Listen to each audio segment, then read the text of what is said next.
Hello viewers, welcome to the OPS institute Kuchaman City. और आज हम चर्चा करने वाले हैं एनडीए एग्जाम के बारे में। क्या है एनडीए, किस तरीके से एनडीए की तैयारी होती है और किस तरीके से एनडीए को क्वालिफाई किया जाता है। क्या आप भी सर्वश्रेष्ठ एनडीए की तैयारी करवाने वाले एकेडमी की तलाश कर रहे हैं?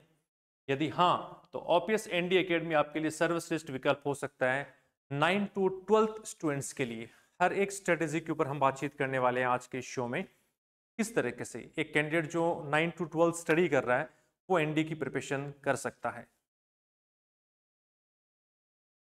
सबसे पहले एनडीए को इंट्रोड्यूस कर लेते हैं कि एनडीए होता क्या है। नेशनल डिफेंस एकेडमी के तहत आपका एडमिशन होता है, आप एनडीए को ज्वाइन करते हैं और उसकी क्या कुछ रिक्वायरमेंट्स हैं। First of all, NDA is national defence academy conducted by UPSC, union public service commission. Entry for army, air force, navy. Exam held 2 times in a year. यानी कि आप एनडीए के जरिए भारत की तीनों सेनाएं, एयरफोर्स, आर्मी और नेवी में ऑफिसर के पद पे चयन कर सकते हैं और अपना एडमिशन वहां ले सकते हैं। साल में 2 बार एनडीए के एग्जाम्स होते हैं। The first NDA first is called in April और एनडीए सेकंड इन सितंबर। हर साल 2 बार होने वाले exam NDA national defence academy के लिए। एज लिमिट क्या कुछ होने वाली दोस्तों? किस एज लिमिट के स्टूडेंट्स एनडीए के लिए एलिजिबल होते हैं? आपकी उम्र कम से कम 16.5 साल और मैक्सिमम 19.5 साल। जब आप एनडीए एकेडमी पहुंचे तब आपकी उम्र 16.5 साल होनी चाहिए, यानी उससे पहले ही आपकी प्रिपरेशन शुरू हो जानी चाहिए अगर आप सच में एक ऑफिसर बनने का सपना देखते हैं। Only unmarried mails and females candidate, भारतीय अविवाहित पुरुष और महिलाएं आवेदन कर सकती हैं। नो डाउट इस एज में तो आप वैसे भी शादी नहीं करने वाले हैं क्योंकि ये तो वैसे ही अनमेच्योर्ड एज है। एग्जाम पैटर्न क्या कुछ होने वाला है एनडीए का? रिटन टेस्ट 900 मार्क्स का होता है बच्चों, जिसमें मैथमेटिक्स का एक बड़ा रोल होता है। मैथमेटिक्स बड़ा रोल प्ले करती है एनडीए के लिए। 300 मार्क्स के मैथमेटिक्स के क्वेश्चंस आते हैं। उसके बाद में GAT, general ability test, English के 200 क्वेश्चंस, 200 मार्क्स। 50 क्वेश्चंस, 4 नंबर का एक क्वेश्चन होता है। 50 मल्टीप्लाई 4, 200 मार्क्स के इंग्लिश के क्वेश्चंस आते हैं। और उसके बाद में जीके करंट अफेयर्स के 400 मार्क्स, यानी कि 600 प्लस 300, 900 मार्क्स का आपका एनडीए का पेपर होने वाला है। दोस्तों, एनडीए में एंट्री आप एयरफोर्स, नेवी और आर्मी तीनों में ले सकते हैं। लेकिन अगर आप आर्ट्स बैकग्राउंड से तो आप सिर्फ आर्मी के जरिए आर्मी में एंट्री ले सकते हैं। अगर आप साइंस मैथ्स से बिलोंग करते हैं, आपने 12th फिजिक्स और मैथमेटिक्स से किया है, तो आपके लिए एयरफोर्स और नेवी के लिए भी अपॉर्चुनिटीज है। आफ्टर दैट जब आप एनडीए का एग्जाम क्वालिफाई कर लेते हैं, एनडीए पास हो जाते हैं, चाहे आप आर्मी के लिए निकले हैं, चाहे आप एयरफोर्स के लिए या नेवी के लिए, अब होने वाला है अगला step. It's very important, that is SSB, services selection board. एक बड़ा ही लंबा और अच्छा खासा प्रोसीजर है।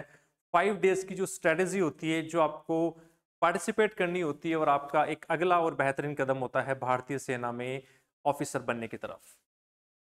टोटल एसएसबी इंटरव्यू के जो मार्क्स होते हैं वो 900 होते हैं, और रिटर्न एग्जाम जो हमारा रहा था एनडीए वो 900 मार्क्स, और एसएसबी जो है वो 900 मार्क्स। 900 प्लस 900 ओवरऑल 1800, 1800 नंबर का आपका पूरा एनडीए प्लस एसएसबी होने वाला है। उसके बाद आपका मेडिकल एग्जामिनेशंस, फिटनेस टेस्ट आपका जो होने वाला है, एंड फाइनली आपका फाइनल मेरिट के अकॉर्डिंग आपकी एक फाइनल मेरिट बनती है, और उसमें देखा जाता है कि आप किस कैटेगरी में कहां तक आ रहे हैं। एसएसबी एक बड़ा चैलेंज होता सबके लिए कि एनडीए चलो पास हो जाता है, बच्चे पढ़ लेते हैं जो साइंस मैथ्स से होते हैं, फिजिक्स और मैथ्स बैकग्राउंड के होते हैं, आर्ट्स वाले भी जिनका जीके जीएस अच्छे लेवल पे होता है, इंग्लिश पे अच्छी कमांड होती है और मैथमेटिक्स को वो कवर कर पाते हैं। बट एसएसबी की जो प्रिपरेशन है, it's not a 2 and 3 days preparation my dears. SSB की तैयारी एनडीए का एग्जाम पास करने के बाद की तैयारी नहीं है। एसएसबी की जो तैयारी है वो पूरे साल भर की तैयारी है। और जब एनडीए की प्रिपरेशन आप लोग शुरू करते हैं तो उसी के साथ ही साथ एसएसबी की प्रिपरेशन भी शुरू हो जानी चाहिए। क्या कुछ होता है एसएसबी के लिए? फर्स्ट ऑफ ऑल, स्टेज 1 जो रहता है एसएसबी के लिए, स्क्रीनिंग टेस्ट, जिसको डे 1 भी कहा जाता है, काफी इंपॉर्टेंट रोल प्ले करता है ये। फर्स्ट एक्टिविटी होने वाली है officer intelligence rating, OIR test, जो पूरी तरीके से एक पर्सनालिटी का टेस्ट है कि किस तरीके से आप एक ऑफिसर बनने वाली योग्यताएं अपने अंदर रखते हैं कि नहीं रखते हैं। A test to assess verbal and non-verbal reasoning abilities, आपकी रीजनिंग एबिलिटीज को चेक किया जाता है, किस लेवल पे आप सोचते हैं और किस हद तक आप सोचते हैं और किस तरीके से रिस्पॉन्ड करते हैं उन क्वेश्चंस को। आफ्टर दैट अगला जो टेस्ट होता है हमारा डे फर्स्ट में स्क्रीनिंग में, that is PPDT, picture perception and discussion test. Candidates are shown a picture and must write a story for it. They then discuss their stories in a group to gauge their perceptions and communication skills. एक picture आपके सामने show होगी और अलग अलग तरीके से उन पिक्चर्स को बढ़ाया जाता है. 12 pictures are shown there and one by one 30 seconds के बाद पिक्चर वहां से डिसअपियर हो जाती है. उस पिक्चर को देख के आप क्या सोचते हो, आपका परसेप्शन क्या है उस पिक्चर को लेकर, और फिर आपका क्या कम्युनिकेशन है उसको लेकर. आफ्टर दैट आपको उस पिक्चर के ऊपर राइटिंग करनी होती है, स्टोरी राइट करना होता है कि उस पिक्चर को देख के आप क्या सोचते हैं. आफ्टर दैट उस पर डिस्कशन का पार्ट भी रहता है. Outcome candidates are either screen in for stay second और send back the same day. यानी कि पहले दिन अगर आपने ये स्क्रीन इन हो गई, अगर आपने पीपीडीटी को अच्छे तरीके से वहां पे क्लियर कर लिया है, सो नो डाउट आप फर्स्ट डे स्क्रीन इन हो चुके हैं और आप सेकंड डे के राउंड पे बढ़ने वाले हैं. अनफॉर्चुनेटली अगर आप पीपीडीटी को अच्छे से नहीं कर पाते हैं तो फिर आपको वापस घर भेज दिया जाता है. ऑल द बेस्ट कहते हुए क्या फिर से आइए और एसएसबी के लिए फिर से प्रिपरेशन कीजिए. Stage 2 is a main interview and the day 2 to 5, ये 2 से 5 दिन जो होते हैं अगले वाले, these are also very important days for SSB aspirants. First of all psychological test. Day second से आपका साइकोलॉजिकल टेस्ट शुरू हो जाता है कि आपकी क्या सोचने की क्षमता है, साइकोलॉजिकली आप लोग क्या सोचते हो. आप कुछ रट के कुछ सेंटेंसेस को क्रेम करके साइकोलॉजी के टेस्ट को पास नहीं कर सकते, because the first test is a very important, that is called TAT, thematic appreciation test. ये जो थीमेटिक एप्रिसिएशन टेस्ट है, जो टीएटी है, it's also like entire personality test. Particular pictures को देखते हुए, पर्टिकुलर कॉन्सेप्ट्स को देखते हुए, आपको कॉन्सेप्चुअल राइटिंग करते हुए कि आप क्या सोचते हैं उसके बारे में, किस तरीके से रिएक्ट करते हैं, आपकी ब्रेन एबिलिटी क्या है, वहां पे भी आपकी रटी लाइंस काम नहीं आने वाली है. The second thing is about a word association test. This is called WAT. WAT क्या है? आपके सामने एक वर्ड शोन होगा, उस वर्ड को देखते हुए आपको एक सेंटेंस उसके ऊपर फ्रेम करना होता है. यह भी आपकी थॉट प्रोसेस, आपकी साइकोलॉजिकल प्रोसेस का टेस्ट होता है कि आप पर्टिकुलर वर्ड्स को देखते हुए किस तरीके से सेंटेंस फ्रेम करते हैं, किस प्रकार की फ्रेजेस को यूज करते हैं. It is also the test of your psychology. And third is a very important situation reaction test, SRT. SRT में कोई भी सिचुएशन जो हमें मिलती है उस पर आपका कैसा रिएक्शन होता है. किसी भी क्वेश्चंस के जो 4 ऑप्शंस आपको मिलते हैं, एक पर्टिकुलर बुकलेट आपको दी जाती है और वहां पे आपको एक आंसर को अटेम्प्ट करना होता है, जिसके सारे आंसर, चारों आंसर्स नो डाउट करेक्ट होते हैं. लेकिन SRT भी आपके दिमाग का परीक्षण है, आपका साइकोलॉजिकल परीक्षण है कि आप किस तरीके से उसके ऊपर सोच रखते हैं, थॉट्स रखते हैं और एक सही आंसर की तरफ अटेम्प्ट होते हैं. After that the self description test. This is SD. आप अपने आप को क्या डिस्क्राइब करते हैं, आपकी क्या पर्सनैलिटी है, आप अपने बारे में क्या सोचते हो, आपकी क्या वीकनेसेस है, आपकी क्या स्ट्रेंथ्स है, आपकी क्या पर्सनैलिटी है, आपकी क्या हॉबीज है, आप क्या कुछ करना चाहते हो और क्या कुछ सोचते हो.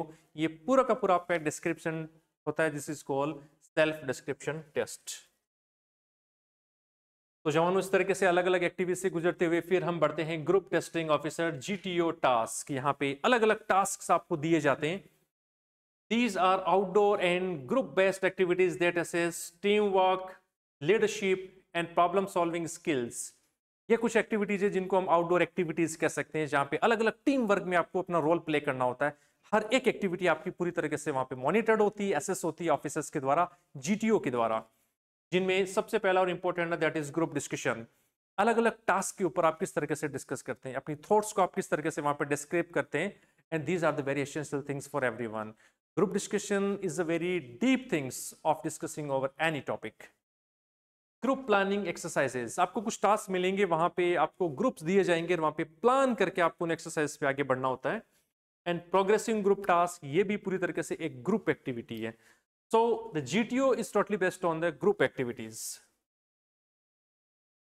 After that, सारी एक्टिविटीज होने के बाद जो अंतिम हमारा 5वां दिन निकलता है दोस्तों, वो इंटरव्यू एंड कॉन्फ्रेंस का होता है. अभी आप सारे टास्क पूरे कर चुके हैं और आपके सामने पूरी एक ऑफिसर्स की टीम होती है जो फाइनली आपको PI के जरिए और कॉन्फ्रेंस के जरिए देखते हैं कि अभी ओवरऑल आपको किस लेवल पे देखा जा रहा है.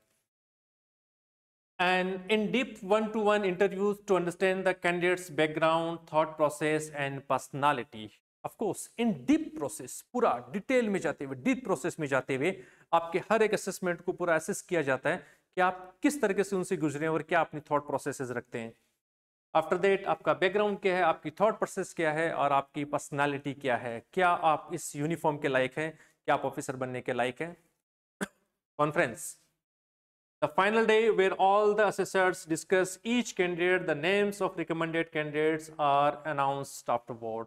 और फाइनली एक कॉन्फ्रेंस के जरिए, जो पूरे ऑफिसर्स की कॉन्फ्रेंस होती है, उसमें कैंडिडेट्स को बिठाया जाता है और आपकी हर एक चीज को वहां पे डिस्क्लोज करते हुए, आपकी पर्सनैलिटी को डिस्क्लोज करते हुए, और फाइनली नेम अनाउंस होते हैं, आपके चेस्ट नंबर अनाउंस होते हैं कि ये कैंडिडेट्स अभी सेलेक्टेड हैं और नेक्स्ट प्रोसेस मेडिकल एग्जामिनेशंस के लिए मूव हो रहे हैं। तो दोस्तों, इस तरीके से एनडीए की एक तैयारी, एक बेहतरीन सपना हर एक बच्चा देखता है कि वो भी भारतीय वायुसेना, भारतीय नौसेना और भारतीय इंडियन आर्मी के साथ ऑफिसर्स बनने के साथ अपने करियर की शुरुआत करें। You are looking for a best institute, no doubt कि आपको एक बेहतर इंस्टीट्यूट की तलाश है कि किस तरीके से आपके एनडीए की प्रिपरेशन हो। तो उसके लिए NDA foundation course OPS institute Kuchaman city के द्वारा, जहाँ पे एनडीए फाउंडेशन के साथ 9th स्टैंडर्ड से ही हम वर्क करना शुरू कर देते हैं कि किस तरीके से कि 9th का बच्चा 9 to 12 एनडीए फाउंडेशन से मूव होते हुए एक टारगेट बैच को अचीव करें। तो admissions for 2025-26 for hosteller and day scholars are there. Pre foundation course for 9 to 12 standard, ये प्री फाउंडेशन कोर्स जो 9th and 10th स्टैंडर्ड के बच्चों के लिए, जो 9वीं और 10वीं में भी है और जो 12th के साथ एनडीए एग्जाम देना चाहते हैं। After that NDA foundation course जो 11th and 12th standard students के लिए, जो 11th में भी आए हैं या 11th पास कर चुके हैं, उनके लिए एनडीए फाउंडेशन कोर्स है। एनडीए टारगेट बैच, जिन्होंने 12वीं पास कर ली है और अभी वो एनडीए की प्रिपरेशन करना चाहते हैं फॉर द टारगेट बैच। इसी के साथ ही एनडीए के साथ साथ ऑफिसर बनने के साथ साथ you can also register your self for the air force, navy and army batches. जिस तरीके से एनडीए, एयरफोर्स और नेवी के लिए ऑफिसर्स बनने की एक शुरुआत होती है, तो उसी तरीके से Air Force and Navy, Air Force for technical and non technical trades, X and Y group, X is called technical and Y is called non technical.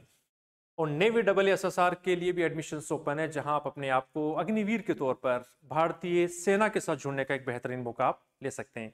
So be the part of the OPS institutions Kuchaman city today and make your future bright। एक बेहतरीन platform के साथ एक बेहतरीन तैयारी आप सबके लिए, एक pre foundation, foundation and main और टारगेट बैचेस के साथ, जहां आप एक सिपाही से लेकर एयरफोर्स एक्स वाई ग्रुप से जुड़ते हुए, नेवी के साथ जुड़ते हुए, साथ ही साथ NDA pre foundation, foundation, target batches का हिस्सा बनके अपने आप को फ्यूचर में ऑफिसर्स के तौर पे भारतीय सेना के साथ अपने करियर की शुरुआत कर सकते हैं।